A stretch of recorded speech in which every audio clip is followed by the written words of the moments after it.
Latvia. Welcome to our speakers and welcome also to those who will watch the conference remotely or in online regime. Mani sauc Ligita Puča, esmu šī projekta vadītāja un vadīšu arī šodienas konferences darbu. Dažas praktiskas lietas par mūsu videokonferenci. Konferencē, kā jūs zināt, ir divas darba valodas, latviešu un angļu valoda, ar daļēju tulkojumu. Uzrunas latviski tiks tulkotas uz angļu valodu, taču ierobežotā laika dēļ uzrunas angļu valodā šoreiz tulkotas netiks, un es ceru uz jūsu sapratni, un tālāk es turpināšu angļu valodā. My name is Ligita Puja. I am manager of this project and I will also be moderator for our work today. A practical remark about the working languages. We have two working languages today, Latvian and English. Speeches in Latvian will have consecutive interpretation into English. However, speeches in English will not be translated into Latvian due to the limited time considerations. And now I would like to give floor for the opening remarks to Gins Kaminskis, chairman of the Latvian Association of Local and Regional Government. Lūdzu, Gint, vārds jums. Jā, labrīt, cienējamie projekta atklāšanas pasākumu dalībnieki. Protams, žēl, ka nevaram tikties klātienē, bet vienlaicīgi priecājos, ka izmantojot elektronisko vidi, mēs varam uzsākt šī projekta realizāciju. Good morning, dear participants of this project. I'm sorry that we cannot meet in person, but at the same time I'm happy that we can use modern technologies to see each other online. Paldies mūsu projekta īstenošanas partneriem Norvēģijas vēstniecībai Latvijā un Latvijas Brīvo ārotbiedrības savienībai. Paldies visiem iesaistītajiem pārstāvjiem par piedalīšanos projekta atklāšanas sanāksmē. I would like to say thank you to all the partners involved in this project, to the Embassy of Norway in Latvia, as well as the Free Trade Union Confederation of Latvia, and all the representatives, participants of this project for participation in today's opening conference. Sociālo pakalpojumu iestāžu loma un atbildība Latvijā pieaug. To apliecina ne tikai pētījumi, tas ir uzskatām redzams ikvienā krīzes situācijā. Arī šodien to mēs redzam, kad mums visiem kopīgi ir jārisina COVID-19 pandēmijas radītie izaicinājumi.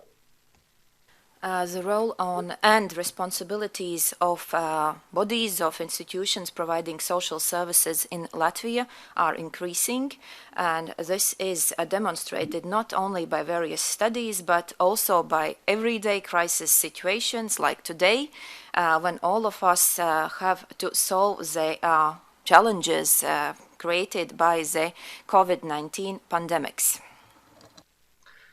Pašvaldību sociālie dienesti un sociālās aprūpes iestādes ir viena no pirmās frontes līnijas cīnītājiem, nodrošinot sociālos pakalpojumus arī šajos ārkārtas apstākļos.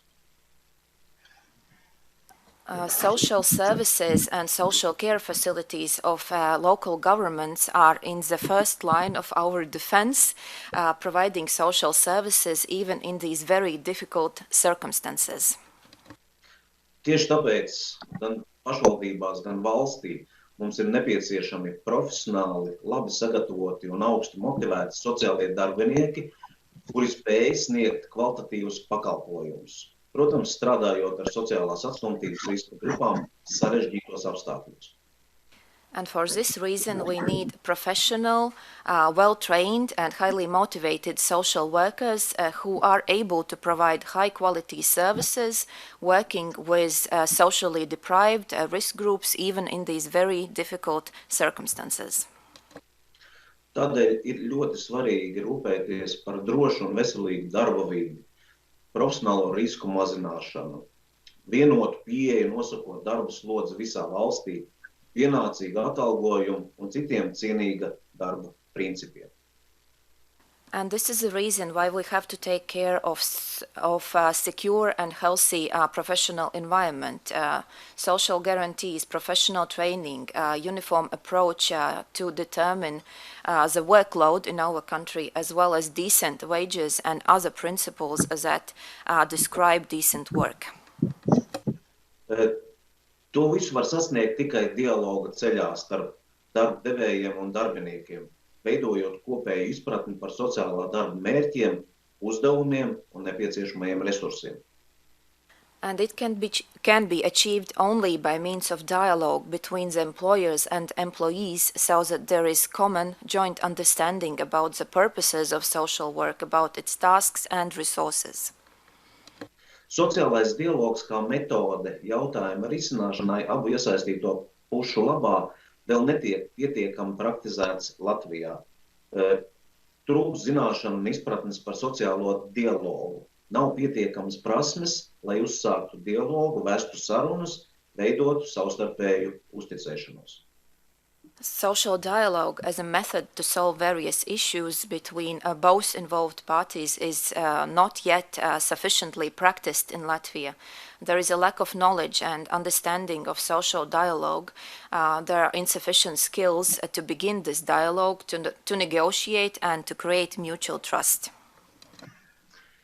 Mēs esam ļoti gandarīti par iespēju īstenot šo projektu kopā ar mūsu partneriem Norvēģijā un Latvijā, kā arī pateicamies par Norvēģijas finanšu instrumenta atbalstu projektam.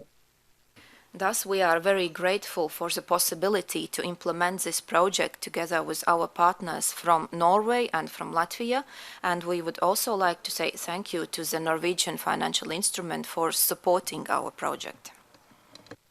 Es vēlu mums visiem lielisku sadarbību, tādu sadarbību, kāda mums ir jau ikdienā, un kopā paveiksim nepieciešamos uzdevumus un sekmīgi sasniegsim arī šajā projektā izvirzītos mērķus. And I wish all of us great cooperation, as we have already had so far, because together we will be able to achieve the set goals and our targets. Thank you. Paldies Kaminska kungam. We are honored to have Christian Odegaard, Ambassador of Norway to Latvia, with us today. Your Excellency, floor is yours. Thank you. Damas un kungi, dargi draugi. We live in very special times now with the coronavirus, and I would have wished that we could have met physically, that we could have been in the same room, but this online and video meeting is of course a second best. So hopefully it will work. I think we are in a very lucky situation, both here in Latvia and in Norway. There are many countries around us with a much worse situation as to the spreading of the virus and the disease. I just came now from a meeting with the Minister of Health of Latvia, Ilse Winkele, and she's describing a relatively good situation here compared to many other neighboring countries too. On this occasion, I sincerely congratulate the Latvian Association of Local and Regional Governments and all project partners, Norwegian KS, Latvian Trade Union of Local Government Employees, and the Norwegian Union of Municipal and General Employees, with the opening of the Norway Grants project, Decent Work for Social Sector Employees. A project that we will hear more about during the next couple of hours. I want to stress the symbolic value of this project. which is opening exactly now in these challenging times. We have a word in our languages which does not exist in many other languages. You might guess which word that is. This word is of the highest relevance, both to handle the COVID-19 crisis, the pandemic, and also for the main idea of the project we are opening today. The word is dugnad, talka. Decent work is not just about the quality of employment or basic rights at work. It's about having a social protection floor and a cushion during economic downturns. And what is important, this cushion is created not by somebody responsible somewhere above. It's created by each one of us. It's created through dugnad, talka. It's created through dialogue and common decisions. In Norway, we can hear mentioning the word very often these days. Every day we hear from the politician, dugnad. It's about finding the best solutions for handling the crisis. I'm happy to see Norway so broadly represented, both at this conversation, this conference, and in the project. Now, in these times when we all together need to tackle global challenges, it's very important to cooperate across borders and to share each other's best practices. Some of the best practice that Norwegian society has is exactly in the field of social dialogue. Internationally, sometimes we call it the Norwegian model, the essence of which is keeping the communication going between the three parties, the employees, employers, and the government. This strategy has helped Norway out of the worst crisis. I'm very glad to see Latvian and Norwegian sister organizations, the associations of local and regional governments, working together on yet another EA and Norway grants project. You are an excellent example of long-term and very fruitful cooperation through several decades, with or without support from the Norway grants scheme. That is a guarantee of success of this project, I think. You have these links established already. The project is part of the Norway grants program called Decent Work and Social Dialogue. Financing for Latvia here is 520,000 euros. And the program in its turn is part of a contract signed between the governments of Norway and Latvia at the end of 2017. A contract on cooperation through the EA and Norway grants. We agreed on cooperation in 8 broad sectors then. Research and education, local and regional development, combating economic crime, business development, climate change mitigation, correctional services, social dialogue, and civil society. The aim of all these programs are to diminish social and economic disparities across Europe. And many of these programs also have to do with the topic of your project. I wish you success in implementing the project, and not least, I wish you the result that will serve for the benefit of all the project partners and the society in general.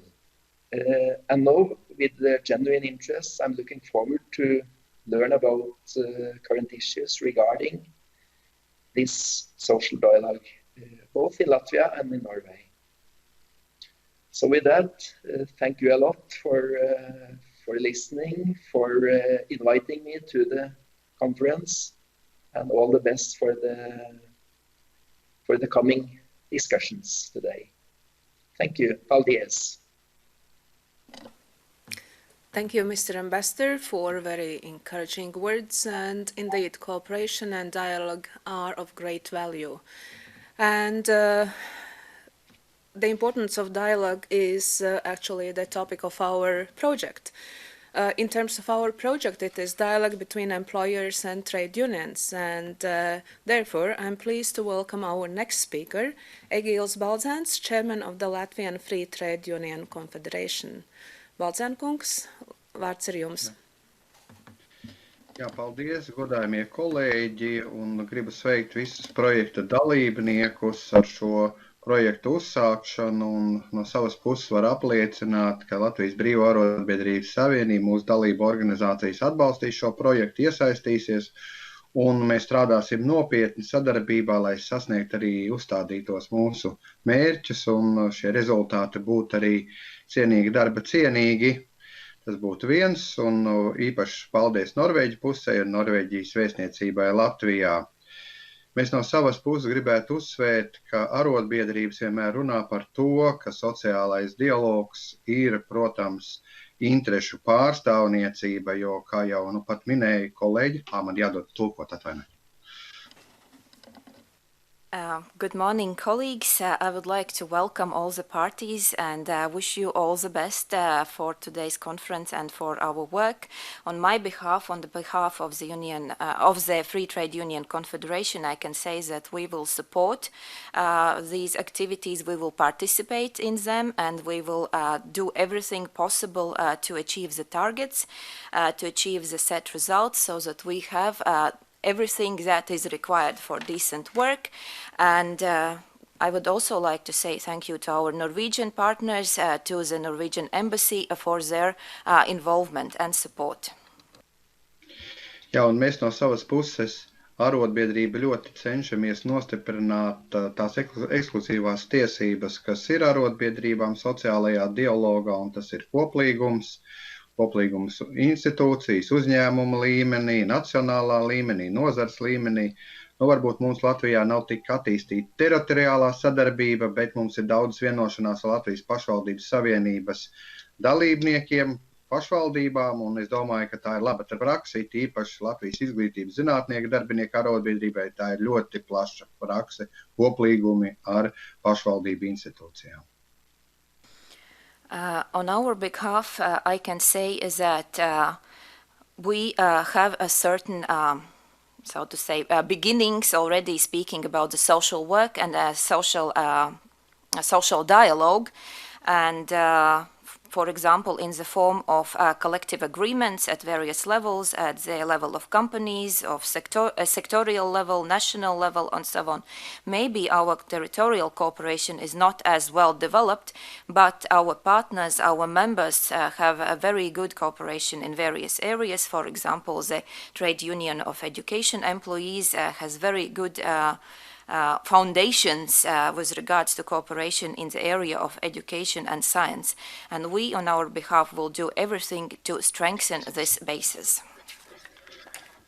Un no savas puses gribētu pateikt, ka cienīgs darbs, protams, prasa īpaši Latvijas apstākļos arī darba samaksas paaugstināšanu un nodrošināšanu, un mēs saprotam, ka šis ir viens no tiem jautājumiem, kā arotbiedrības, Latvijas Brīvo arotbiedrības savienībā ir pievērsuši īpašu nozīmi, un, ja mēs tā uzmanīgi paskatāmies, tas panākums ir bijis, ja, apmēram vidējā darba samaksa par slodzi nāk no 500 apmēram uz 700 eiro bruto izteiksmē. Protams, tas nav daudz, bet tas pieaugums tomēr ir ievērojams, un mēs katrā ziņā uzskatām, ka cienīgs darbs prasa gan darba apstākļus, gan darba samaksu, gan arī drošība paša darbinieka veselībai, kas šobrīd pandēmijas krīzes laikā ir ļoti nopietns jautājums.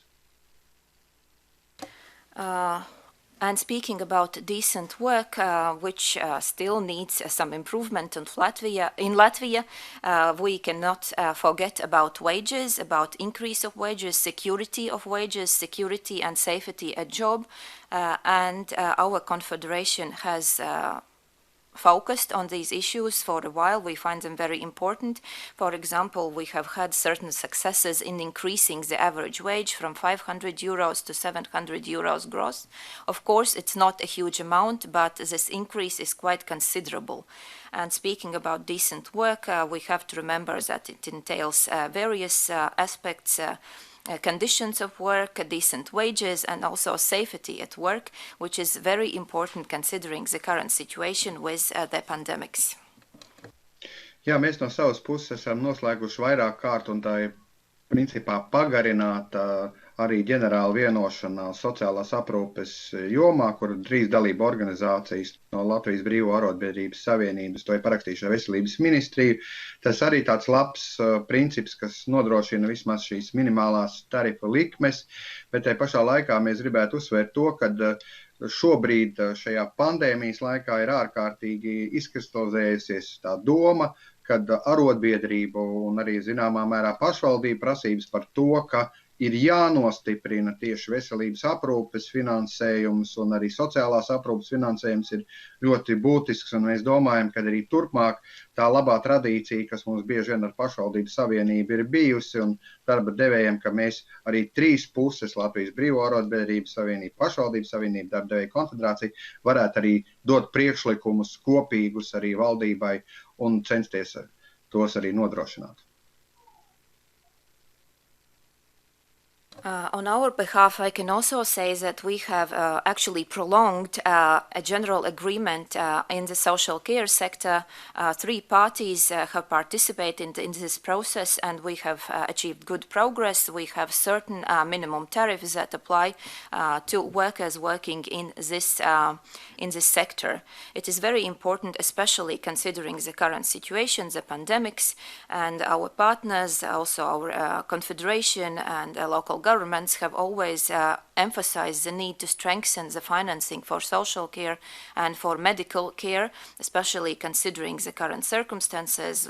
We find it very important, and I believe that 3 parties, namely the confederation and other parties involved in the social dialogue, should continue to come forward with various proposals to achieve progress in this area.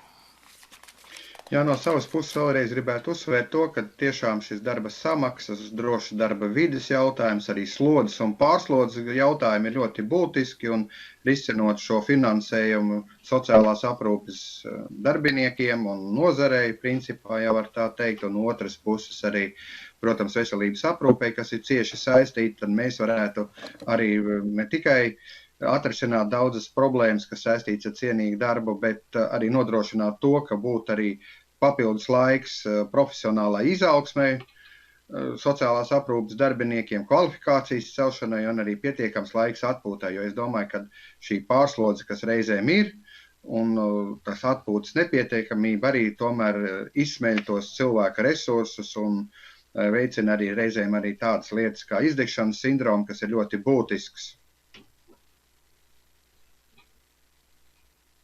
I would like to underline on our behalf once more is that it is very important to focus on such aspects as wages, a safe working environment, workload and work overload, which are very important in this regard. And especially so if we speak about the social care and also about healthcare sectors. I believe that if we manage to solve these problems, we would also solve many aspects that are related to decent work. or ensuring decent work and decent work conditions. In this case, then these workers would have time also for professional development, for top-up of their skills and their knowledge, and they would also have time for rest, because if you are constantly, permanently overloaded, this depletes your resources and eventually you burn out.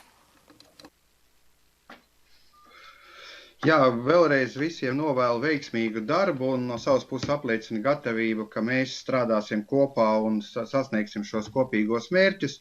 Un vienīgais, kas man ir jāpiebilst, ka pēc kāda brīža es būšu spiests doties uz citu elektronisku sēdi, tā būs ministra kabineta sēde, kurā mēs spriedīsim par darba likuma grozījumiem, kas attiec šo pandēmijas laiku un varbūt drusciņi arī garāku laiku, kas attiec uz šo gadu. Jo ekonomiskās jautājumu risinājumi būs tādi, kas uzreiz pēc ārkārtas situācijas beigām jau šogad 100% nebeigsies. Tā kā būs vēl daudz problēmas, kur vajadzīgs gan sociālais dialogs, gan pašvaldību, gan arotbiedrība, darba devēja, gan arī tātad valdības iesaist. Tā kā novēlu mums visiem veiksmi darbā, gan Norvēģijā, gan Latvijā, gan kopīgas mērķis īstenojot. Paldies!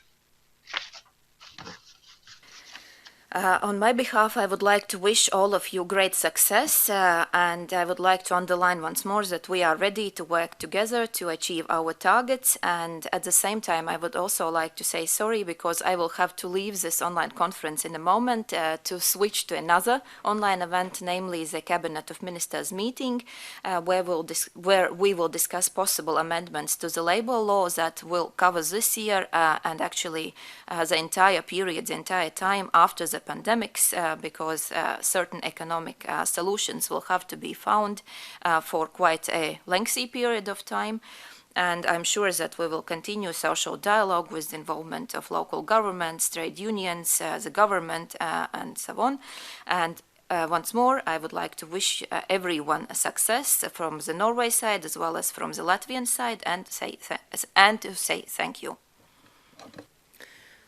Thank you, Mr. Baldzans, for highlighting so precisely the challenges of the current situation, challenges of the social sector, the importance of the dialogue, the role of trade union in that. And on behalf of our association, let me confirm that indeed Latvian Free Trade Union Confederation had been a very reliable partner in our cooperation so far, and we look forward to further cooperation with trade unions also within that project. And now, together with my colleague Ines Lačoniece from Latvian Trade Union of Local Government Employees, we will try to give you a brief overview of the project. And I have to ask my colleague to share the presentation with you. Yeah, nākamo lūdzu, Gunter. It's a bit of a challenge to read Latvian and speak English, but let me see if I can cope with that multitasking. So, project goal is to enhance implementation of the decent work agenda for social sector workers in Latvia, highlighting the significance of the social dialogue as a key instrument for attaining fair and decent working conditions in social sector. The project is a 2-year project.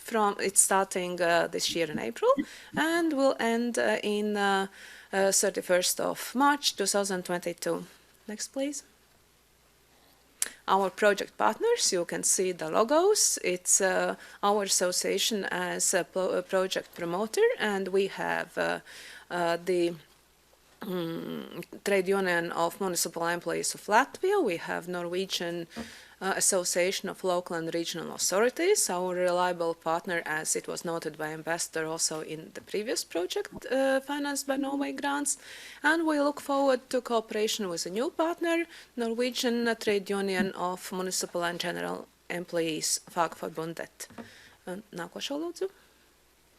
The project activities are several, and here I would like to give floor to my colleague Ines to tell about regional seminars and consultations, as the trade unions will be the key responsible person for those activities, although they will be implemented, of course, hand in hand with all partners. Ines, the floor is yours, please. Yeah, thank you. Labdien mūsu videokonferencē. Paldies Latvijas Pašvaldības savienībai par uzaicinājumu piedalīties šajā projektā. Paldies Norvēģu projektiem, jo jūsu pieredze būs ļoti nozīmīga mums. Good morning, participants of this online conference. I would like to say thank you to the Latvian Association of Local and Regional Governments and also to the Norwegian side because your experience will be very valuable in this project. Projekts ir izcila iespēja kopīgi darbiniekiem un darba devējiem pārskatīt mūsu savstarpējās attiecības un pārliecināties, ka ārotbiedrība ir drošs sociālais partneris. This project is a possibility for the employers and employees to review our relationships and to realize that trade unions are a reliable partner. Un darba koplīgums ir sociālā dialoga pamats. Tas ir instruments, kā sākt dialogu. And that collective agreements are the basis of social work. It's a tool to start social dialogue. Darba koplīgums, tas ir iekšējais komunikācijas instruments, kur darbinieki ir līdzvērtīgi sociālie partneri. The collective agreement is an internal communication tool where the employees are similar or equivalent partners. Mūsu projekta virsuzdevums restartēt darba koplīgumu, tā ir pieredzes nodošana un apliecinājums, ka tā ir laba lieta. And the ultimate goal of our project is to restart the collective agreement to show that it is really something positive. Darba devējs un darbiniekiem veidojas citu darba veidu attiecības, sadarbības attiecības, un tā ir attieksmes maiņa darba tiesiskajās attiecībās. This allows to develop different kind of relationships between employers and employees based on cooperation, and it's a total change of approach to labor relations. Tātad mūsu projekta aktivitātes. Activities of our project. Tie ir 4 reģionālie semināri Vidzemē, Latgalē, Kurzemē un Zemgalē. We'll have 4 regional seminars in Vidzeme, Latgale, Kurzeme and Zemgale. Un tematika. Darbinieku savstarpējā komunikācija starp darbinieku un ārotbiedrību. Communication of employees with the trade union and employers. Darba koplīguma ietekme darba tiesiskajās attiecībās. Impact of collective agreements on labor relations. Un labās prakses piemēri. And examples of good practices. Kā arī individuālās konsultācijas ar darba koplīgumu. As well as individual consultations with regards to collective agreements. Plānotais rezultāts ir darba koplīguma projekta izveidošana. And what we plan to achieve, namely, we plan to ensure that draft collective agreements are prepared. Un noslēgumā es vēlu veiksmi no sadarbību mūsu projektā, un ir ļoti jauki sajust, un kad ir kopā vienlīdz domājuši cilvēki, un ir liels atbalsts šajā trauksmēnajā laikā. Paldies! And at the end, I would like to wish you all great success, great cooperation in our project, and it is very encouraging that we can come together because this really serves as a great support during this worrying time. Thank you. Paldies, Inese.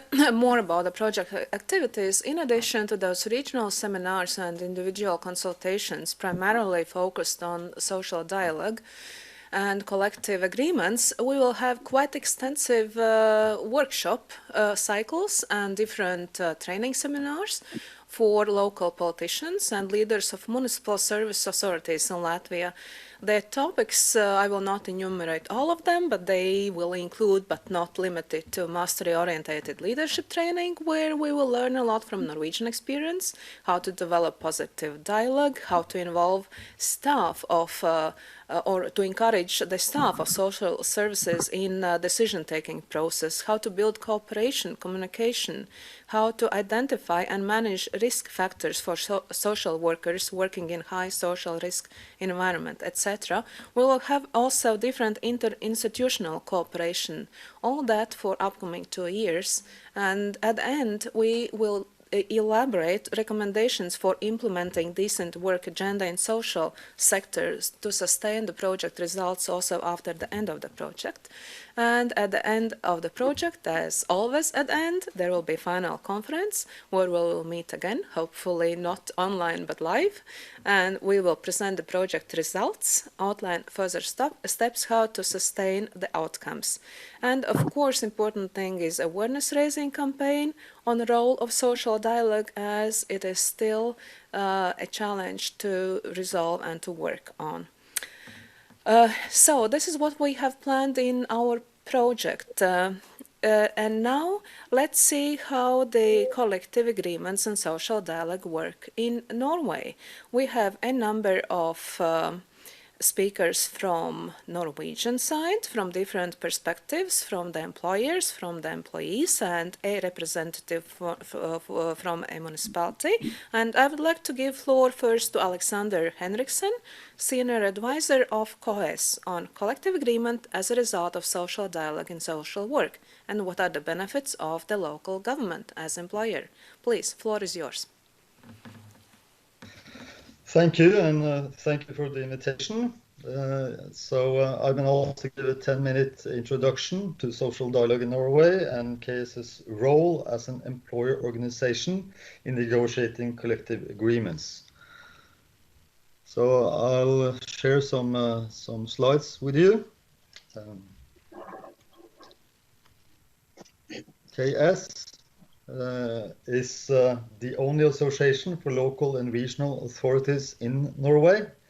The membership is voluntary, but all municipalities and counties are members. Prior to 1988, KS negotiated agreements, and the individual municipality or region could choose whether to adopt agreements. But a new regulation in 1988 permitted that the members assigned KS the right to negotiate and with binding effect enter into collective agreements on salary and employment terms for their employees in the municipalities or regions.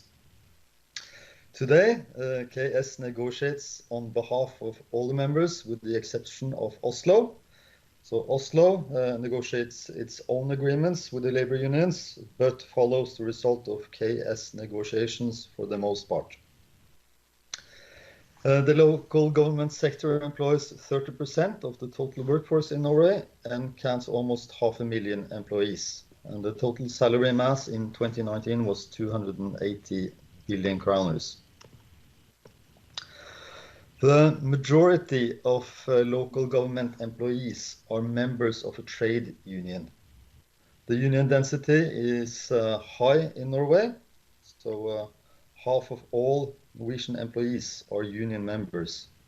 And in the municipalities, the union density is approximately 80%. So really high union density. During the collective bargaining, wage and employment terms for local government employees are negotiated. And according to the tradition in Norway, the parties involved has a decisive influence on the working conditions of local government employees. In addition to pay and pension, general employment terms such as pay during sickness, maternity leave, holiday, notice of termination, working hours, rest periods, days of rest, etc. are negotiated during the collective bargaining. In the middle of this picture, you see Tor Arne Gangse, who is head of negotiations on behalf of KS. The four others are the leaders of the municipality region division of the confederations.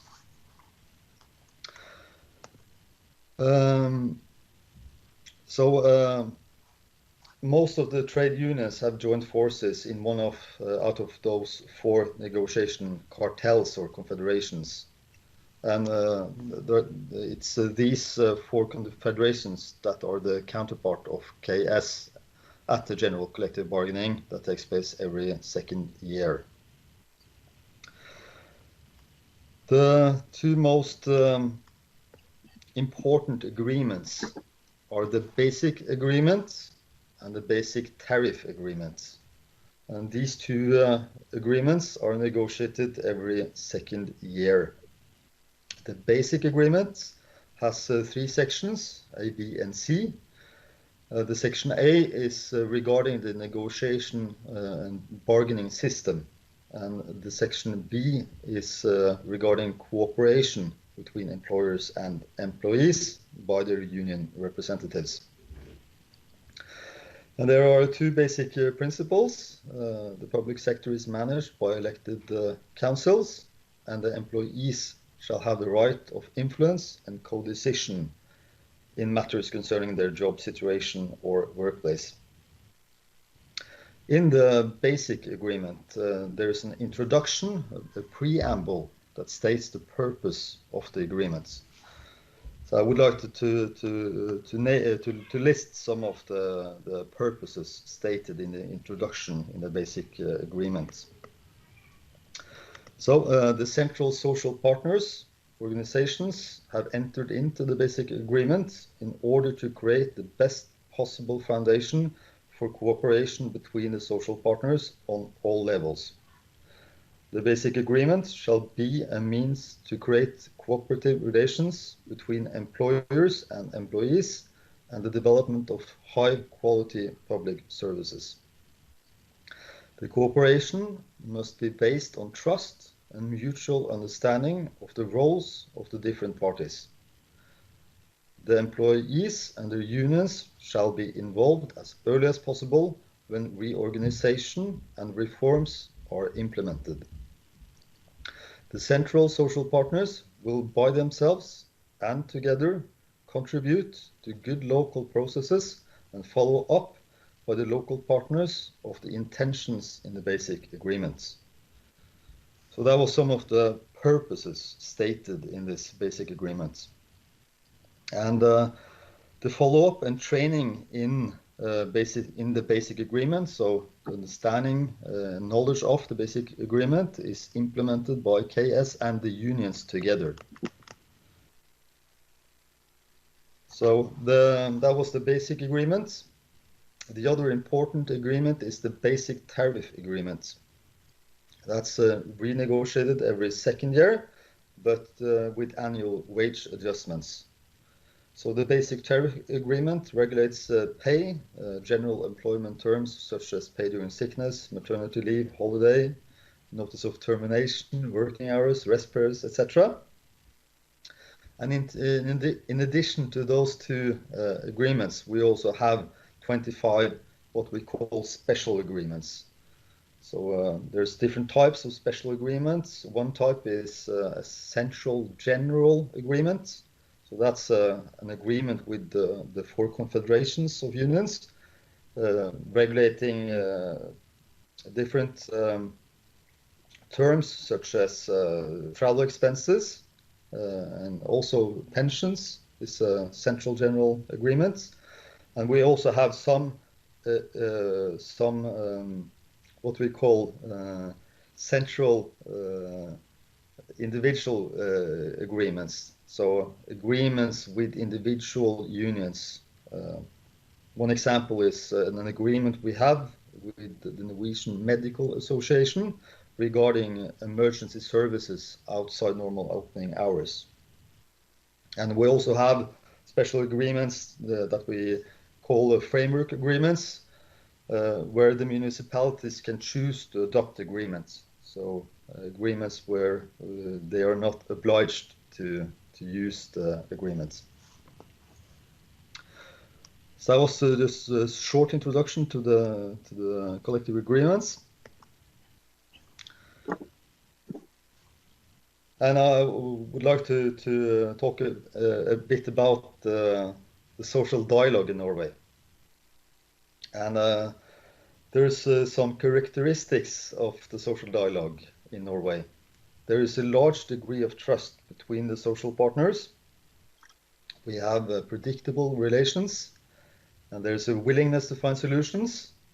And there is strong relations between both central trade unions and employer organizations and also at the local level between local trade unions and the municipalities.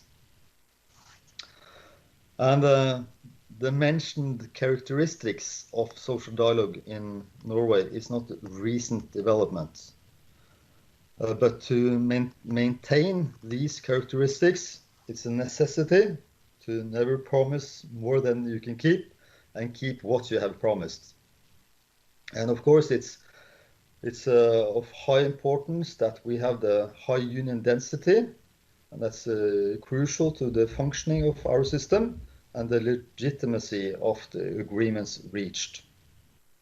We have long-standing and predictable relations, and there's a willingness to find solutions, and this is often based on a mutual understanding of the challenges we're facing. There is also a strong relation between the confederations and KS, and also between the local trade unions and the municipalities.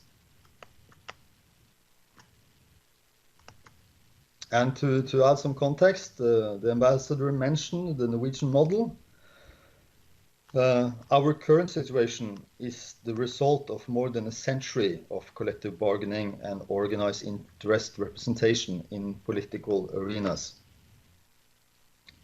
So a century of collective bargaining and organized interest representation has resulted in universal welfare arrangements and a large public sector, high employment among both men and women, small wage differences and a large degree of social mobility, strong collective actors, and we also have centrally coordinated wage formation and local bargaining at the local level, in addition to the centrally coordinated wage formation. So, and also close cooperation between the government, employers associations and trade unions, as well as strong co-determination and participation at the local level. And the mentioned characteristics of the social dialogue between social partners and the Norwegian model has been of crucial importance in the current situation with the corona pandemic. So the parties in Norway has demonstrated a willingness to find solutions both at the central and the local level, and the Norwegian government consults the social partners on the need for new or adjusted regulation. So these are my colleagues at the negotiation department. So thank you. Thank you so much, Alex, for your very well structured presentation and good overview. We have a question from the audience to you, Alex. Does the current crisis somehow influence or is going to influence tariff or any other agreement? What would you say to that? So the KS and the confederations of trade unions have agreed to postpone the wage or the basic tariff agreement negotiations until the fall. So normally we would have the bargaining in April, and the deadline being the 1st of May. But we all agreed to postpone that bargaining.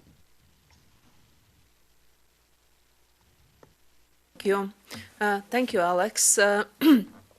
Again, thank you for this very interesting presentation, and KS is so strong in negotiating, and this is definitely something we as an association would like to learn more from you during this project. And another thing I would like to mention is one of the keywords you mentioned, and I know that the next speakers will speak about it as well.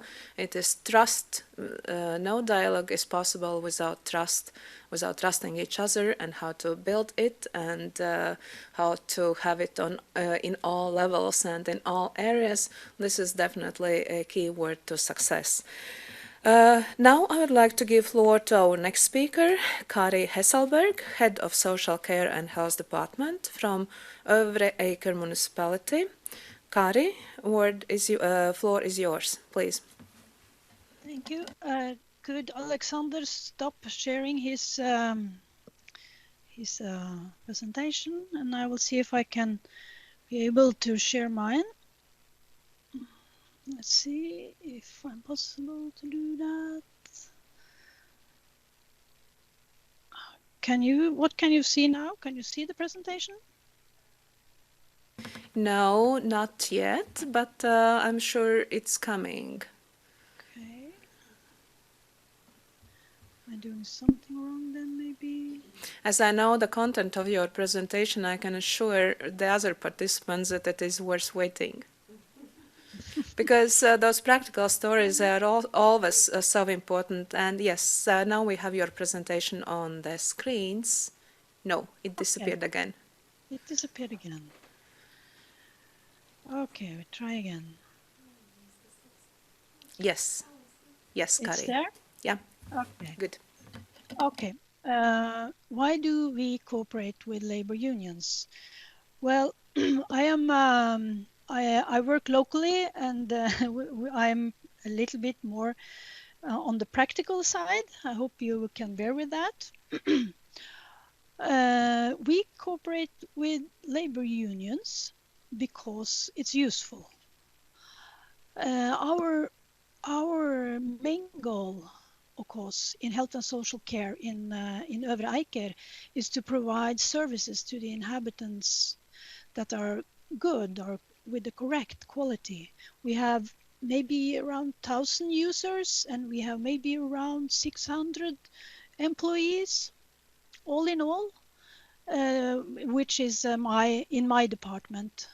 So that's a lot of people, a lot of meetings between the users, the patients, and every employee every day.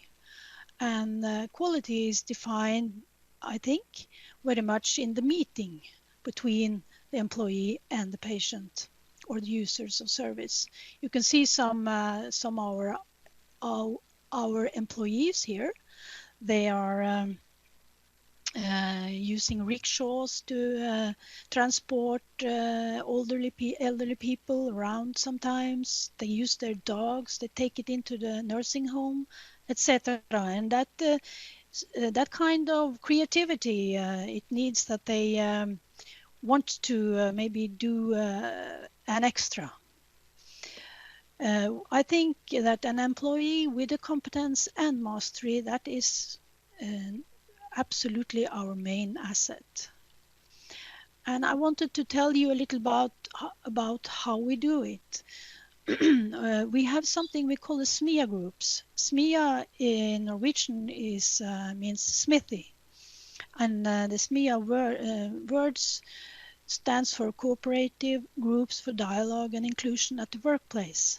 And what purpose has this SMIA?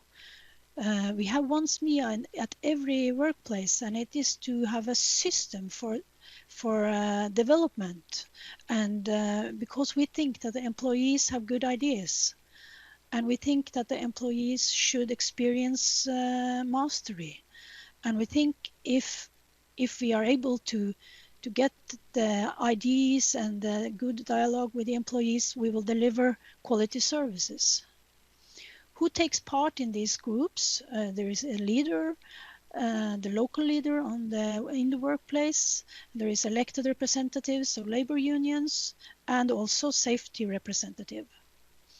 Some of the themes that we discuss is safety, work environment, why are there so many at home with sick leave, innovations, good ideas, how to organize the work, planning shifts, etc.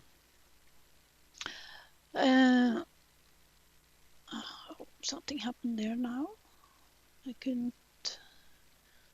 Let's see. There.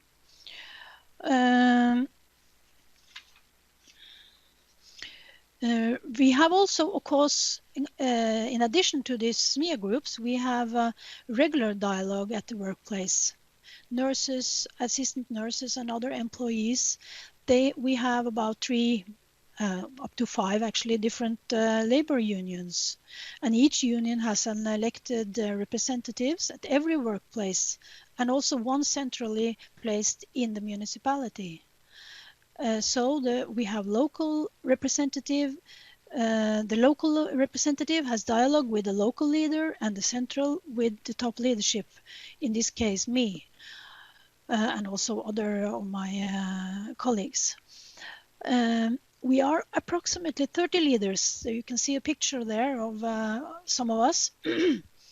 And on 3 levels, of course, this is quite a lot of people, and regular dialogue with these labor unions can be quite time-consuming, but it helps getting things done.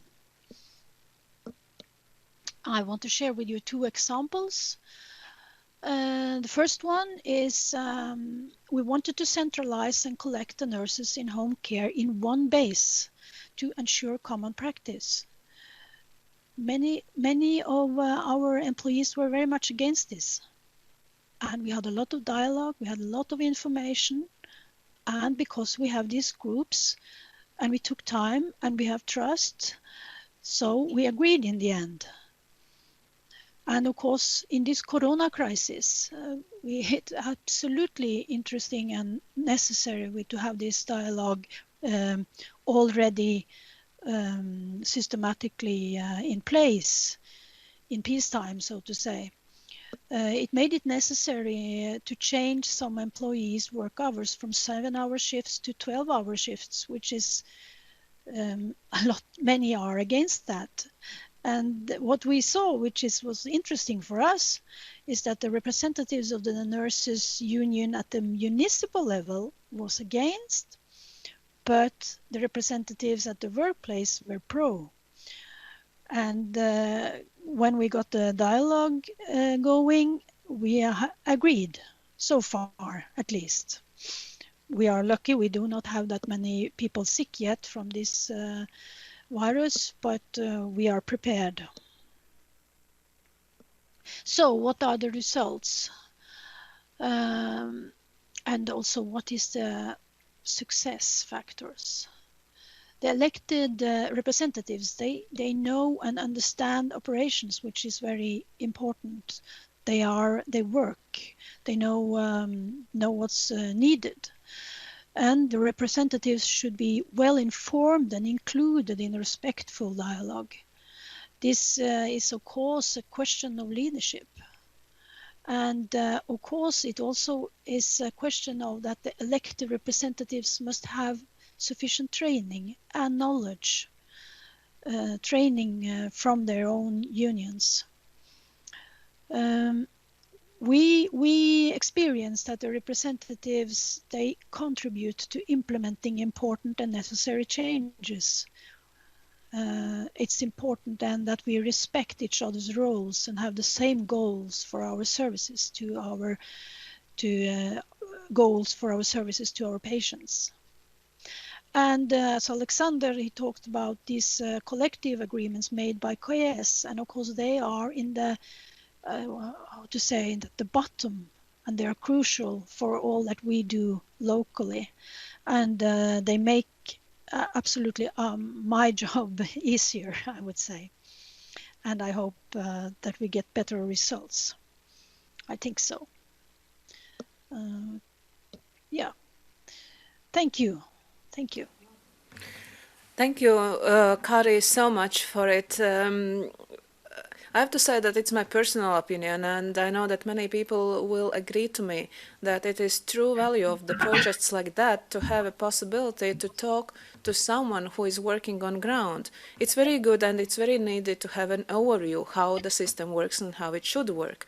But in order to encourage people to start something, to do something, they always want to know, does it really work on ground on a municipality level? So your input was very, very needed and very useful indeed. And I hope that we will have many more exchanges on the municipality level further during our project. We have a question to the speaker. Is there anything you would like to change in the dialogue with crisis experience? Kari, what would you say? Now, with this crisis going on, is there anything you would like to change in the dialogue?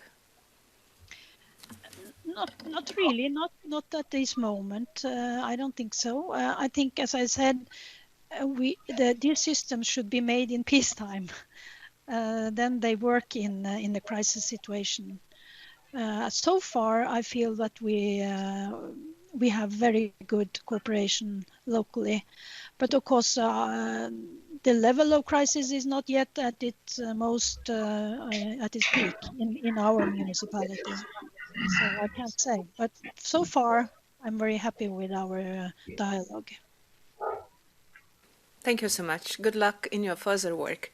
And now let's listen to Bjorn Pettersen, Head of Restructuring Unit of Norwegian Union of Municipal and General Employees. What does trade union in Norway say? What is your look at it? And I know that you will speak also how to establish trust between the dialogue partners. Please, Bjorn. Thank you so much. I guess that you could, my presentation, if you could. Yes, your presentation. Yes, now it's on the screen.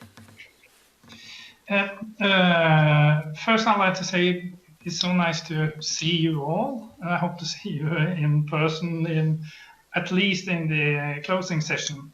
But since time is running out here, so I think we should do this. I would say in the crisis management, even in a few of the municipalities and in some of the hospitals, you know that the trade unions are part of the crisis staffs, and that is quite interesting and could be a picture on the good dialogue and trust between the partners at the local level.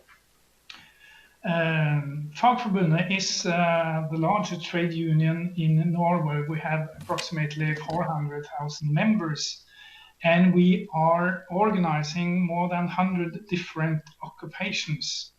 So that means that we can not only focus on wages or have our focus on the collective agreement, because there will be the zero-sum game.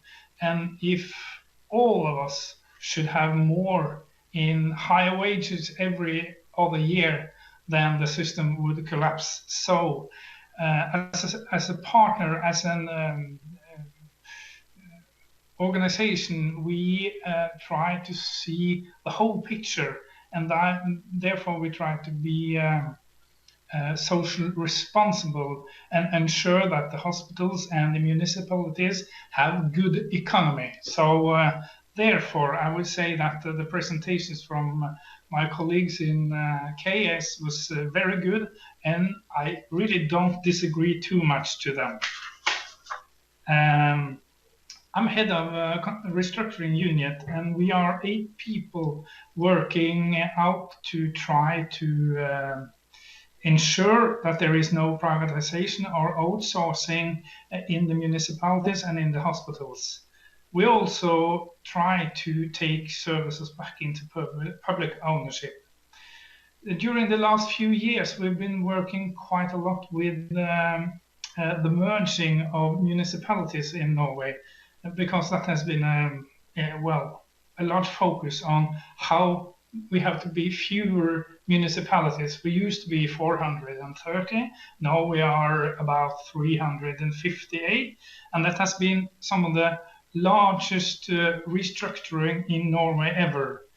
And the interesting part is that it was agreed at the national level between the parties, between the government, between KS as the employees organization, and the different confederation, that we should use our experience from tripartite dialogue in the merging processes at local level.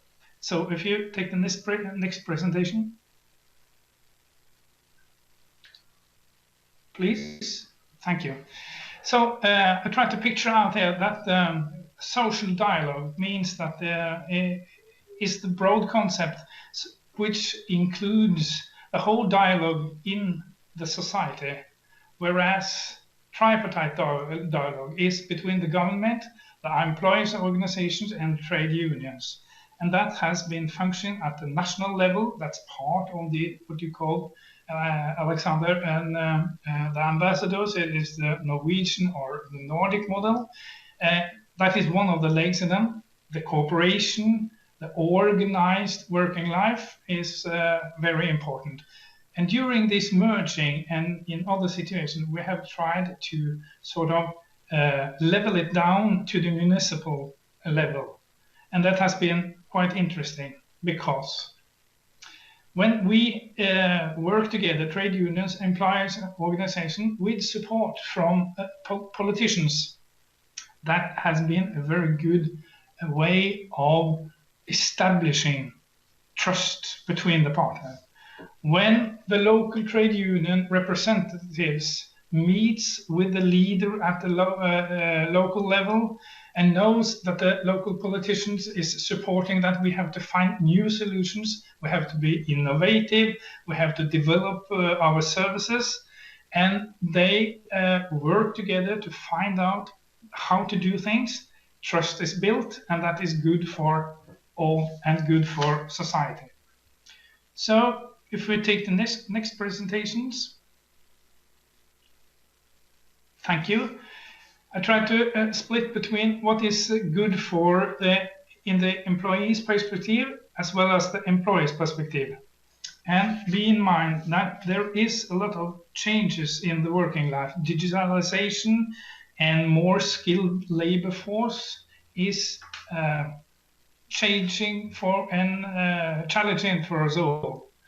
So from the employer's perspective, workers are the most valuable resource for them. I mean, they cost a lot in wages, and if they don't work good enough, then there will be trouble from the employer, even if it's private sector or in the public sector. Decent work and salaries mean that we have more satisfied workers, and satisfied workers may mean increased productivity, better services, higher quality. And that means that, as I said, when this changes in working life means that we have new roles for employers. The employer's role is more that they have to empower and motivate more highly qualified workers and not mainly controlling manually work. So I guess that has forced or developed a change in the employer's attitude, which is very good for us. And as I said, this cooperation, the way of working together, builds more trust, and we do trust each other mutually. From the employees or the workers' perspective, we are close to clients. We are close to production. We have this tacit knowledge. We know what is going on. We are willing and able. And we are, since our competence, our knowledge, we are fundamental for innovation and development at the local level. So building trust, having trust, feeling that we have this trust and that we have our knowledge means that we are empowered and we are interested in having an increased productivity or increase the quality of service for the citizens. And I would say that engaged employees make good decisions, we act for the common good, and we are not only in it for the money, actually. So I think I'll sum up with the last foil. I would say that social dialogue in the form of tripartite dialogue, it is not an unnecessary or wasted exercise between the partners because it's building trust. It's not a luxury for rich countries only because it's not that long ago Norway was one of the poorest countries in Europe, and we had actually built up our society as a welfare society before we found this oil that we have up to now had very good money from. But we had built the society as a welfare society before we found the oil. And even more, it's not irrelevant in a situation of crisis which we see now. I mentioned that in the crisis staffs that trade union representatives also are members, and that is quite interesting because that means that having the knowledge of the people that works close to clients means that it is very good information that is brought to the decision makers, as well as we know that having the unions with you ensures that things get done. And finally, tripartite dialogue as the form of social dialogue represents substantial economic advantages. For workers, that means more jobs, more influence and higher salary. For the employers' organizations and the local employers, higher productivity, better public services. And for society as a whole, higher employment means higher tax income. It means if you have an organized democracy, the birth rates will probably increase and we have less conflicts. And that will be my final remark, that even if we disagree in some parts when we are collaborating with KS, we do cooperate on other parts that we don't disagree. So we have a connection, and we have the tradition between KS as the employers organization and Fagforbundet that we do cooperate even if we disagree in some parts. Thank you. Thank you, Björn. We have a question to you from our participants. What have we learned during the crisis situation for both sides in the dialogue? What would you say from your perspective to this? Well, I think that's a very interesting question because I sent to some of my local trade union leaders, I sent out three questions. Are you a member of the crisis staff? If you are not, how is you getting involved?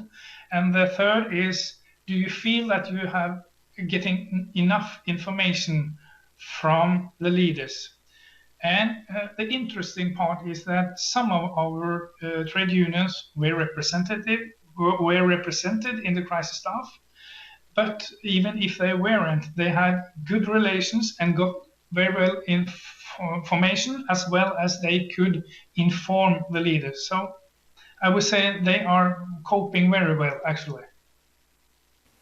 Thank you, Björn, so much. It is your presentation very well showed that social dialogue is something which is not abstract. It works. It really works, and especially in the moments of crisis, it is helpful and needed, and it's worth investing efforts and time in doing this.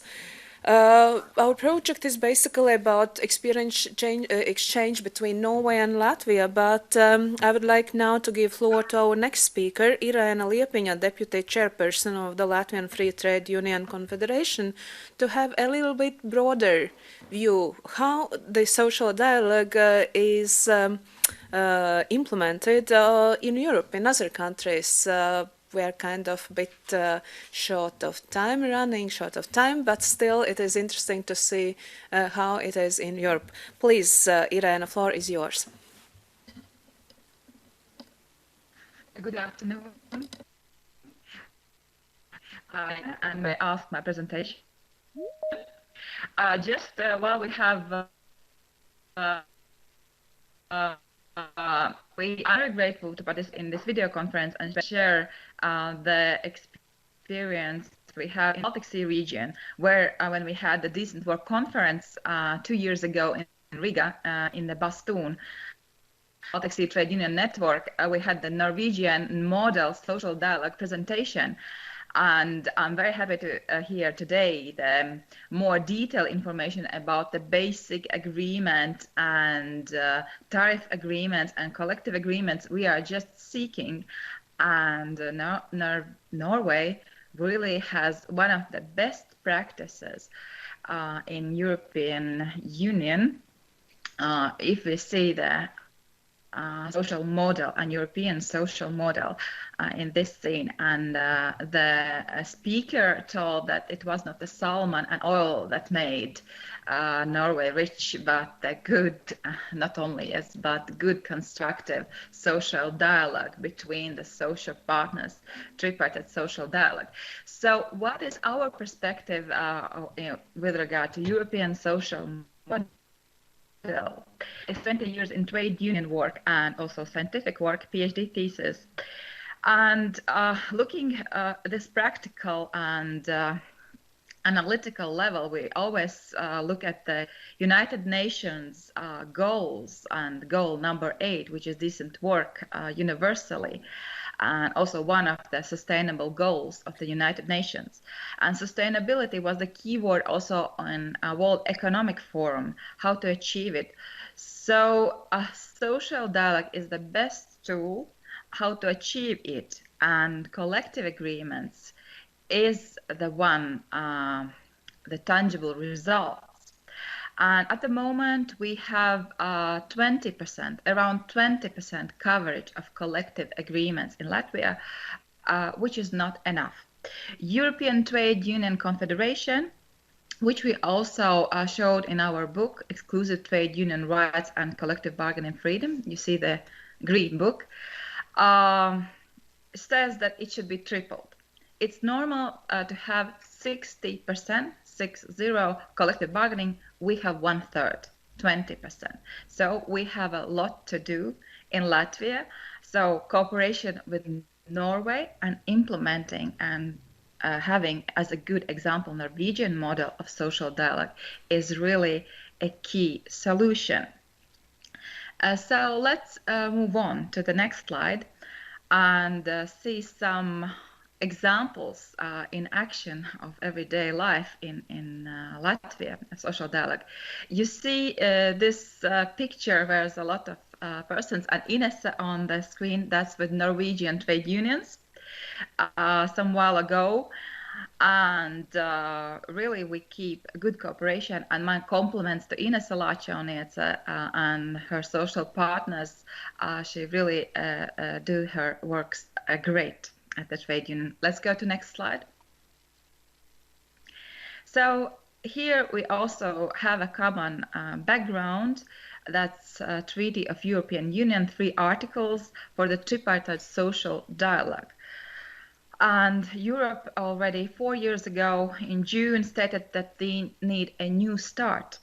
I liked very much the phrase of Kari's phrase that she said that collective agreement should be negotiated in peace times. That's really true. And that's what we faced in aviation industry, that really it's not possible to have, almost not possible to have good solutions very fast, spontaneous, and during already in crisis. We need to build step-by-step good social dialogue and provide a social pillow,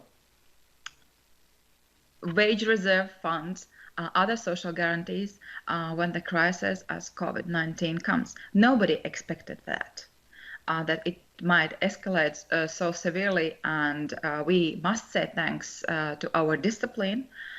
We as a trade union confederation always also encourage our members and all society to be very disciplined and follow all the recommendations of doctors.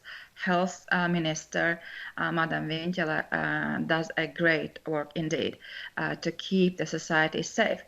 But let's move on to the next points of social dialogue in the next slide. So what trade union does and implements, it gets access to the labor market, makes labor market inclusive. So everybody with social needs, with maybe not so shiny past, has access to the labor and job. A sustainable economic model, which suits for majority, not for a few. So we should have a richer middle class. In Latvia, the middle class level is one of the lowest in European Union. The highest is in Denmark. I think in Norway it's also pretty high, close to Denmark's. Of course, social dialogue is a key tool for successful reform and raising the middle class. And beyond reasonable doubts, health and safety at work is in the center of our focus. We have drafted a lot of plans for health and safety, for hygiene, also for psycho-emotional risks, and support workers, our members as we can. And of course, the best tool is collective agreement. Let's move on. And here are two slides which we can just see the last achievements in a century of trade union work, if we can say so, which was achieved in a constructive tripartite dialogue. So it's end of the child labor. It's end of slavery, it's maternity protection, right to strike, collective bargaining freedom, restrictions to dismissals, to make dismissals fair. And in Latvia, we have this Article 110 in the labor law, which is quite legendary. An employer quite hates it, but trade union members with a stage half a year quite enjoys it. It is that you need to consult and get confirmation from trade union if you want to dismiss a trade union member. Of course, it's not absolute restriction. If there are serious breaches, trade union does not mind, but it is a veto right basically in economic dismissals. Let's move on. And also that's health and safety, equal pay, gender transparency, sickness leaves, unemployment benefit, 8-hour working day, which is also challenging in these times, and also work-life balance, which is especially crucial now in the COVID-19 crisis. Let's move on and get closer to the COVID examples. So how European Trade Union Confederation, including Latvian Free Trade Union Confederation, sees the solutions for the COVID-19 crisis and exit solutions from this COVID-19 social economic consequences. This is more collective agreements, more insurance schemes like SURE. We supported initiative SURE for short-time insurance for unemployed persons, and Corona bonds in Eurozone, yes, countries. So there are a lot of initiatives, good, which we also implement in Latvia, taking from the European Trade Union Confederation and also other international confederations. Let's move on. And this really shows that innovative social dialogue works. And what was mentioned by Norwegian colleagues, employers, and trade unions, that it is a trust what builds. We need mutual recognition. We need good cooperation and solidarity, not only among society and our trade union members, but in COVID-19 crisis, as ILO emphasizes, and you will see in the next slides, solidarity between employers and employees, which is one of the freshest statements by the International Labour Organization to overcome the crisis of COVID-19. Let's move on. So this is just a few moments from our conferences boosting and promoting collective agreements and general collective agreements. You see European Trade Union Confederation General Secretary and Europe Business representative in our conferences. Let's go on. And one of the freshest news is we have a new general collective agreement, which has not yet entered into force. That was freshly concluded just before the crisis in the hospitality sector, hotels and restaurants. And hope will come and enter into force this year. As guarantees and minimum wages for 26,000 employees, and of course better collective agreement coverage in Latvia. Let's move on. So this is the ILO quotation, what I mentioned about the solidarity between the employers and employees during the crisis. And I would like to draw your attention to the ILO recommendation number 205 for reconciliation and peace. As you know, that ILO was established on the annex of Treaty of Versailles, yes, after the World War I, when the situation was quite complicated as well. So let's move on. And we especially are now focusing also on development of skills and quick qualification. So once one job disappears, another could appear if new skills make new jobs. Basically, that's the message. That's why we as a trade union confederation and also our affiliates encourage to develop the skill fund system on a basis of collective agreements to have upskilling, reskilling, and pretty fast. Yeah, because if there are no jobs for one profession, there might be lack of hands in a social security and social assistance sector, for instance, or in other industry. Let's move on. And this is one of the final slides about the reskilling and qualification for the safe future of work. So more digitalization. We know that in the European Trade Union Confederation, there's the social partners agreement, draft agreement on digitalization about organization of job in virtual arena environment, and other aspects working more online with those categories of workers where it is possible, of course. And of course, there is need physical contact, then all of the necessary safety for a safe future of work. Let's move on. And I must say big thanks to all of you, especially to LPS, Norwegian colleagues, and Ines Lačoniece, Municipality Trade Union of Latvia, for your activity, involvement, and investment of ideas in this challenging time. But I think if we keep together, we will overcome it and might have even better future after we fight the COVID-19 crisis.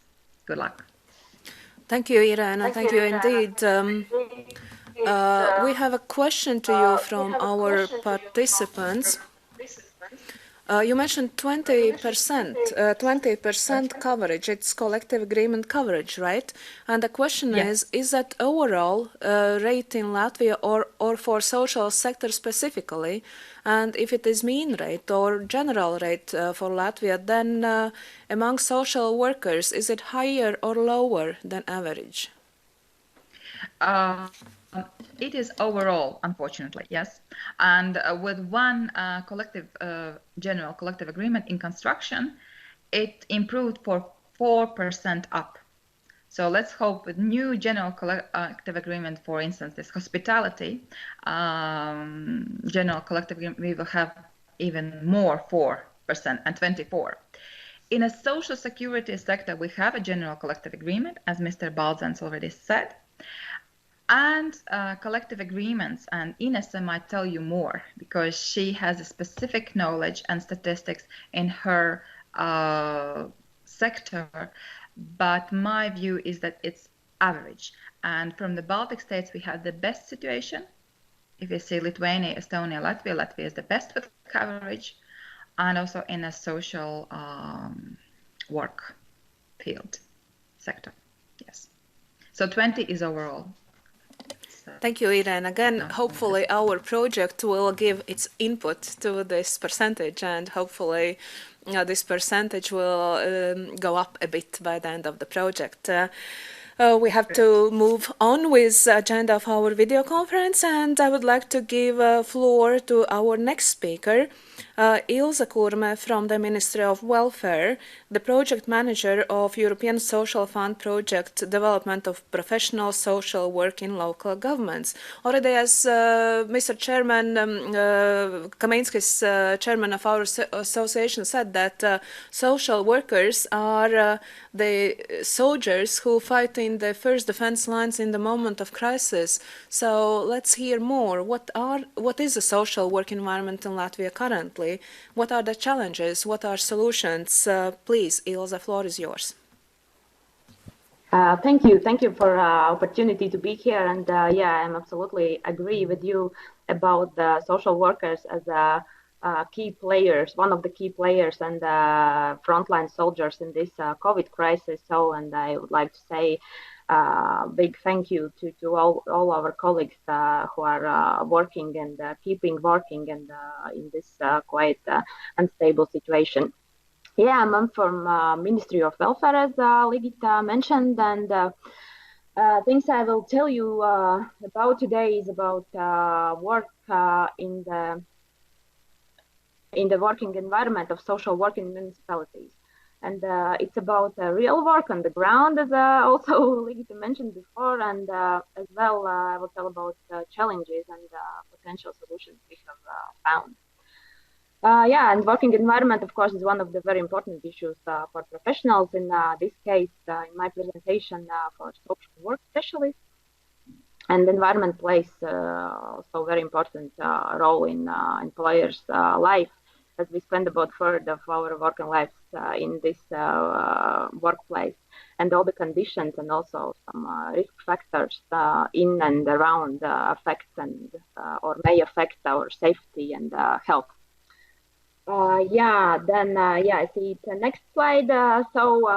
Today the content of my presentation will be divided in three parts. The first one is the data about multilateral ex-ante evaluation we made at the beginning of our project in 2017, where we assessed also opinion and the satisfaction about working environments. The second part will be about some recent survey of social workers who work with families and children. And this survey is made some 3 weeks ago already in the corona pandemic situation. And the last part will be about one study which is provided by University of Bath in UK in collaboration with the International Federation of Social Workers. It's also about stress and the impact of stress on the work and of social workers. Yeah, thank you for the next slide. You can see the map of Latvian municipalities. And as the benchmark of the working conditions is not available actually in Latvia, I can say that conditions, working conditions can be as colorful as this map, and the situation differs from one municipality to another. If, for example, supervisions or health insurance are a matter of course in some municipalities, then there are some other municipalities where the management level doesn't find it useful or necessary. Here, I guess some colleagues from municipalities could want to object me and say it's about poor funding, but reality shows that it's also a question about comprehension and priorities in municipalities. Then we maybe can go to next slide. Yeah, here you can see the characteristics of the work environment, which can also be risk factors for the safety and health for employees. And the first one is physical factors. For example, separate rooms and cabinets and the appropriate working place, work in hazardous environment when you need some personal protective equipment. Then often premises are narrow and rooms are not appropriate, especially for consulting, and also from the survey and an evaluation. Actually, it was quite not a survey. It's quite a big evaluation actually, and in that year 2070 I mentioned before, and the leaders of social services admitted that it's not possible to provide separate offices for each social work specialist in all the social services. So in such cases, the solution used to be to ask a colleague to leave the office for the client's appointment time, or to go together with the client to another room. If such an opportunity exists, but actually those are like opportunities for some times, but it won't be, it shouldn't be the permanent situation in social services. Then ergonomical factors, I won't go in details. And one of the biggest part is psychosocial factors. Lack of time, having overtime. Our evaluation showed that sometimes professionals have to work overtimes in order to be able to do the work on time. Also workload, according to information provided by social work specialists, they have to work with an average 30 active client cases at the time. So, and also in some municipalities, this workload and active cases per worker is even 50 cases. So it's not possible to go in details, and as we see from those data, the workload is too high. Sometimes it's also mentioned that sometimes poor relationship with the higher management of the organization and colleagues is a problem. Also some conflict, sometimes poor support from municipal officials, and sometimes other members of interdisciplinary teams. So very rare situations, also some cases of physical violence. Those factors, of course, can be combined, for example, physical and psychosocial. If we can go to the next slide. Now I could tell about the results of our recent survey with a pool of around 300 respondents working with families and children. Survey has provided online during the third week of this emergency situation. It was about 3 weeks ago at the very end of the March, and it shows that there is insufficient provision with the necessary individual safety equipment. It was around half of social services responded this situation. So there is no masks and protective clothing and disinfectors, but I think as it's already 3 weeks past, so the situation is, it seems it's better now. Previously mentioned also those physical environments. So as we have very small and narrow premises that do not allow to provide the required distancing. Insufficient technical support for remote work also is a problem. Mobile phone given by employee, video cameras and video cameras for desk computers, lack of headphones, laptops and tablets, lack of necessary software, and problem with this access to work computer network from home. Also, lack of guidances for working in emergency situations, as well as lack of support and personal insecurity in this situation. Maybe we can look at the next slide.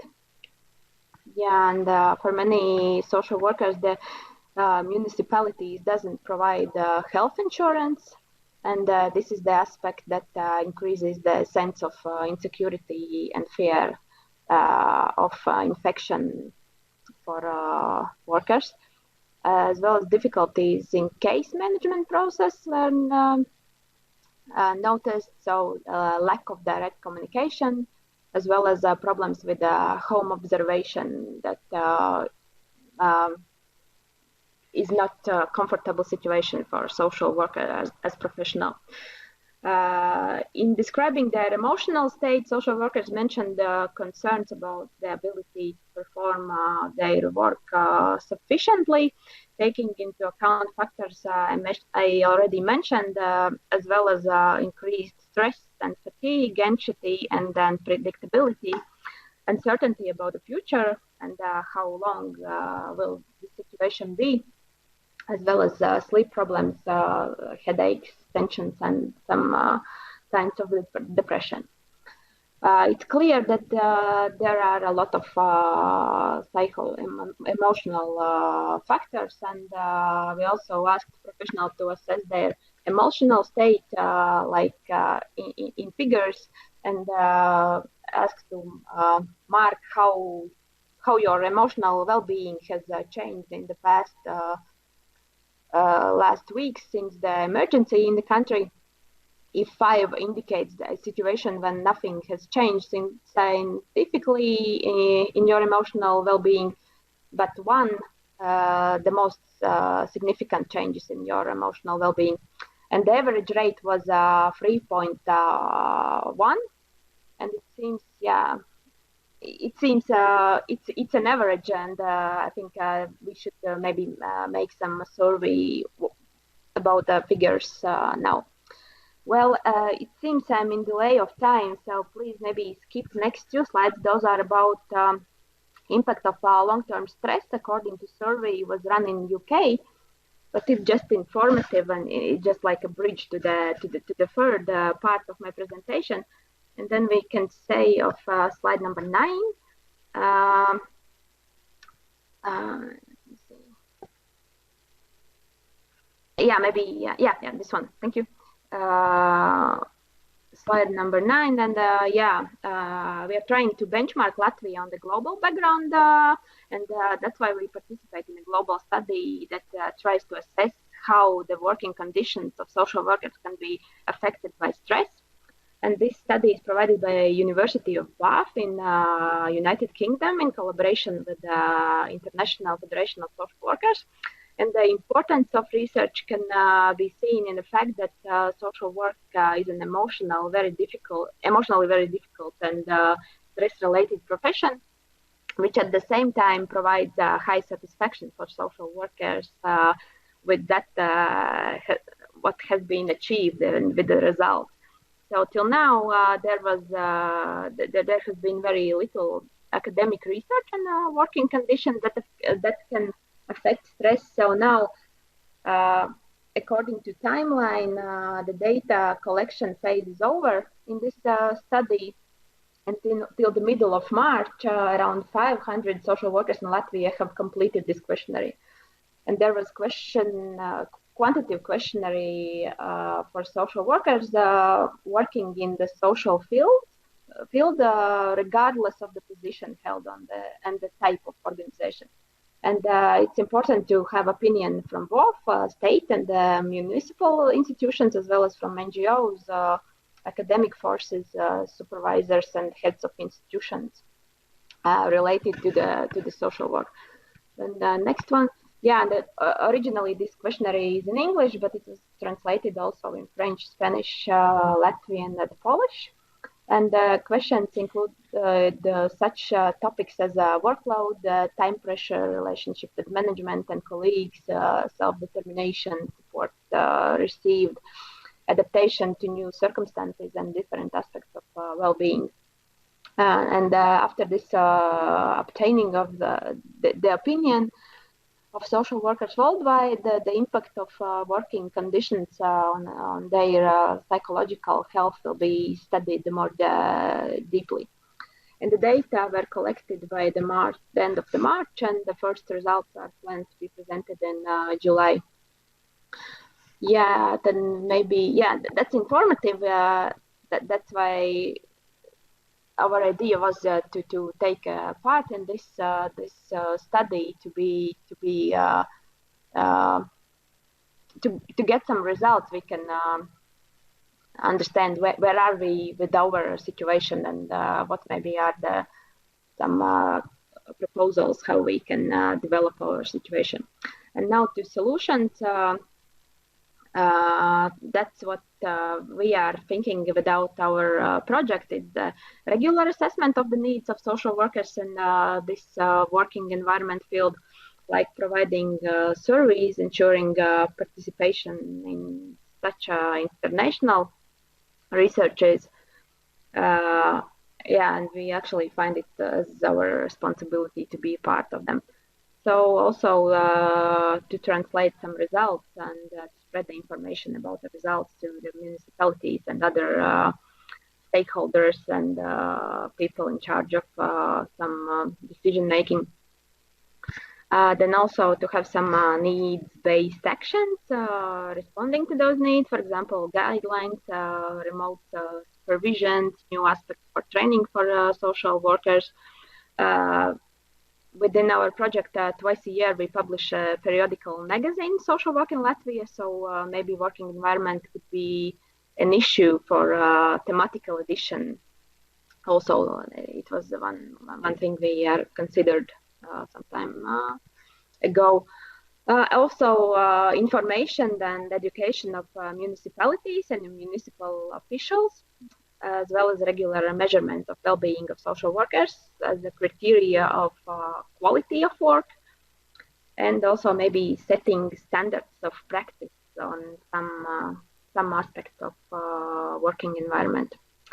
Yeah, and that's actually all my presentation. Thank you one more time for opportunity to be here. Maybe you have some questions.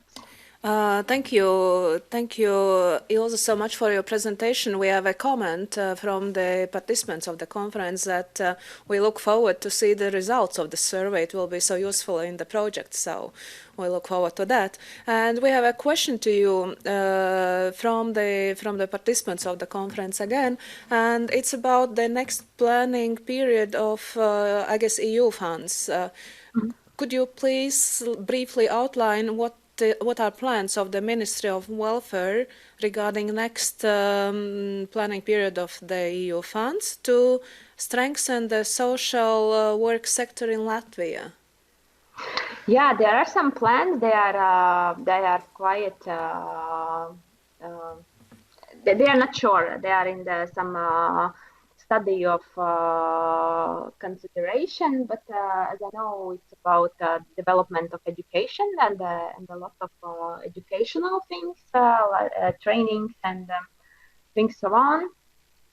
There are also ideas about following to this period to compensations of supervisions and trainings also for municipalities. Let me see what else were there. Actually, I can maybe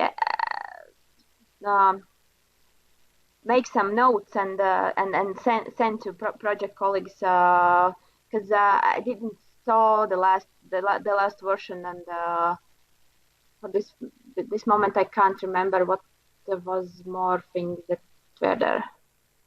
Yeah, but it's follow up. It's follow up for from this period, and there is some very good ideas to follow in the development of social work in municipalities. Yeah. Yeah, thank you, Ilse. Thank you so much, and we look forward to further cooperation with you and with the Ministry of Welfare. The last but not the least important speaker on our agenda is Liena Kruse from Ādaži municipality. Liena is chairperson of the Trade Union Organization of Municipal Employees in Ādaži. As you have heard from the previous speaker, the coverage of the collective agreements in Latvia is low, and actually also the organizations, local trade union organizations, are not in all municipalities in Latvia. It's only in 1/3, approximately, in 40 local governments out of 119 local governments.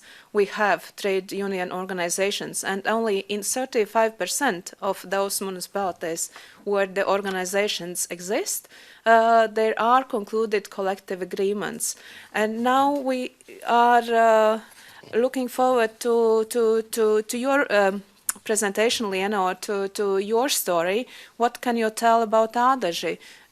How did you manage to get the collective agreement? How it worked? What were the challenges? What are the hardships? What are the benefits? Please, Liena. Labdien! Man ir prieks šeit uzstāties un pastāstīt par savu pieredzi, kā mums ir Ādažos darbinieku un darba devēja tā kā savstarpējās attiecības. Good afternoon. I'm happy to be here and tell all of you about our municipality, namely what are the relations between employers and employees. Tātad mūsu pašvaldībā ir koplīgums. Sākums koplīgumam ir tāds, ka darbinieki sanāk kopā sapulcē un vienojās, kādus mēs vēlētos papildinājumus šim koplīgumam, un tālāk jau darbinieku pārstāvis kopā ar arotbiedrības pārstāvi dodās pie darba devēja un risina šo jautājumu, vai to var iekļaut koplīgumā vai nē. Our municipality has a collective agreement, and how it all starts. Employees should have a meeting, they come together and they agree about what kind of additions they would like to include in the collective agreement. And then a representative of the employees, together with a representative of the trade union, they go to the employer and try to establish whether these amendments, these additions can be implemented. Tātad šajās pārunās kopā ar darba devēju mēs izvērtējam šos labumus, kā arī nosacīti, tas ir darbinieku tā kā drošību, kā garantu, ka viņi var saņemt šīs piemaksas un labumus no darba devēja, ko iekļaut speciāli koplīgumā. Un tālāk jau darba devējs to izvērtē arī no finansiālā viedokļa, vai to ir iespējams iekļaut vai nav. We have these discussions with the employer and we discuss, for example, benefits and safety guarantees of the employees, whether that they can receive these additional benefits, bonuses, and then the employer has a financial look at all of that to determine whether that is actually financially feasible. Protams, ja tas finansiāli ir lielas finanses, tad tas tiek arī iekļauts budžetā. Un ir arī reizes, kad priekšsēdētājs vienpersoniski nevar apstiprināt, tad mums tālāk mēs ejam pie deputātiem un izrunājam šo jautājumu, prezentējam, un tālāk jau ir, vai deputāti to atbalsta vai ne, iekļaut grozījumus budžetā. Of course, sometimes it's quite a lot of money, then it's included in the budget, and sometimes also it happens that the chairman cannot make a decision alone. Then we approach the local councillors, members of the local council. We have a presentation, we present our point of view, and then the local councillors decide whether this could be included in the budget. Kāds ir labums no koplīguma?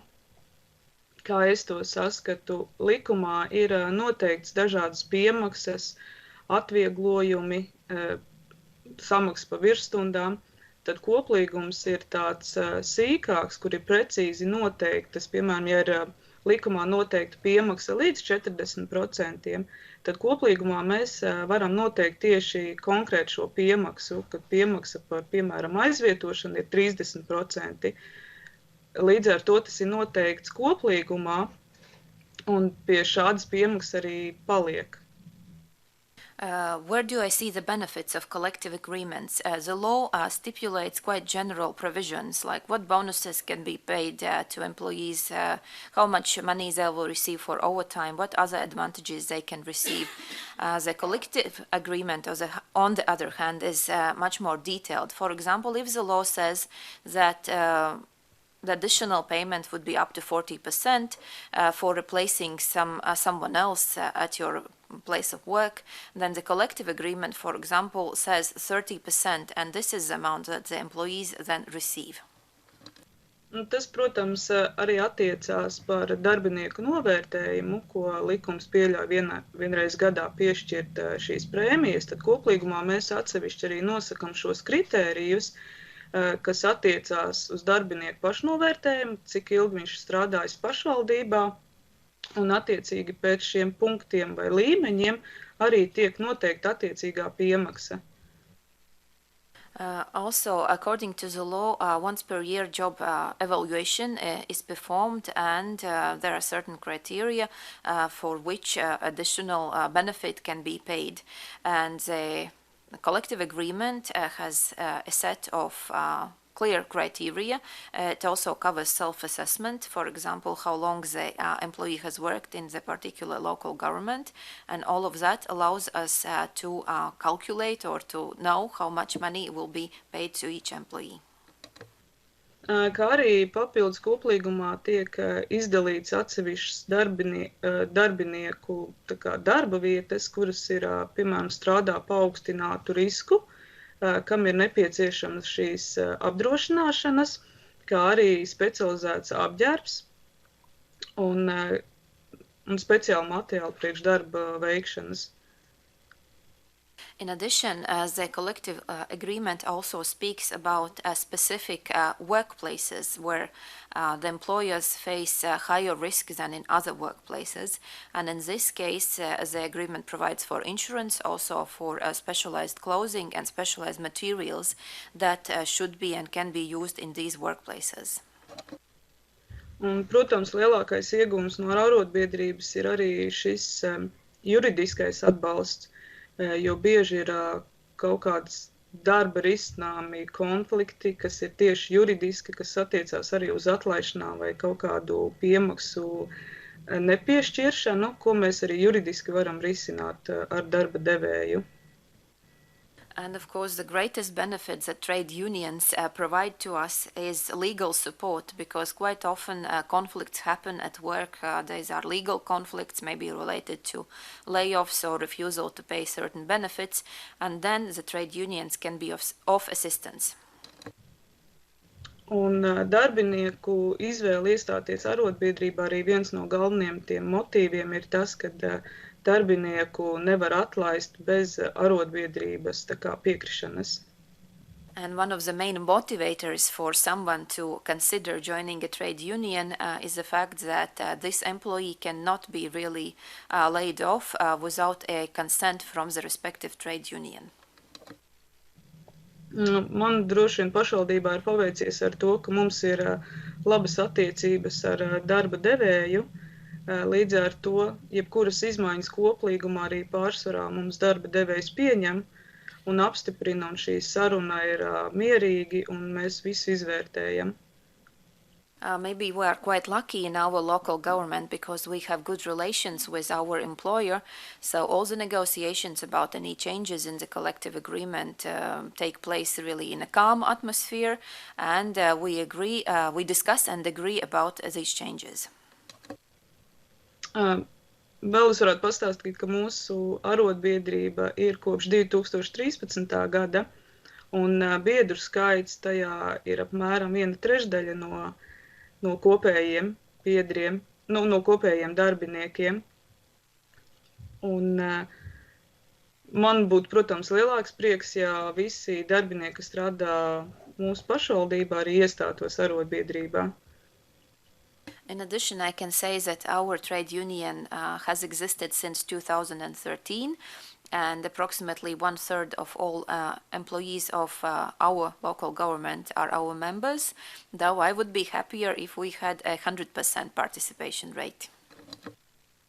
Un mums pašvaldībā šie koplīgumi ir noslēgti arī ar vairākām iestādēm. Es esmu tieši pārstāvis no pašvaldības darbinieku, tieši, kas strādā pašvaldībā. Tad mums ir atsevišķi koplīgumi arī, kas ir zinātnes darbiniekiem, kas ir skolas un bērndārzi, un atsevišķi koplīgums ir arī pašvaldības policijai. And I would also like to add that we have agreements with various various institutions of the local government. I myself act as a representative of direct employees of the local government, but then we also have an agreement in the area of education and science, and this covers schools and local kindergartens. And there is also an agreement with the municipal police. Un man ir liels prieks pašai, kad es esmu šajā arotbiedrībā, un kad mums ir lieliska sadarbība arī ar Latvijas Pašvaldības darbinieku arotbiedrību, un jebkurus jautājumus mēs varam risināt, un, ja man tādi rodās, un tas būtu laikam īsumā par manu pieredzi, varbūt ir kādi jautājumi vēl papildus. I'm really happy that I'm a member of the trade union of our local government, and I find it great that we can also actively engage with the national trade union of employees of local governments, and we can settle all the issues, all the problems that we may face in our daily work.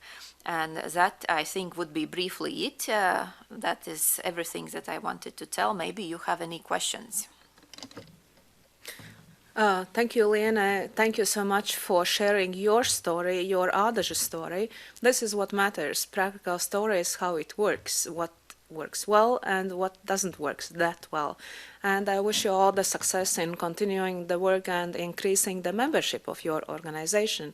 And as to the questions, I'm sure they will follow, because also in the upcoming 2 years of the project, we will definitely invite those municipalities where the agreements are in place to share their stories with those municipalities who only consider establishing trade union organizations and bargaining and signing collective agreements. Thank you.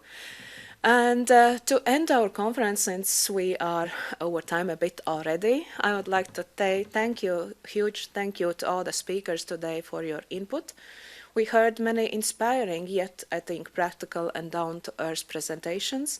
And I look forward to exciting and rewarding 2 project years, working side by side with project partners, sharing experiences, ideas, and see you all in final conference in 2 years' time, live, not online, hopefully.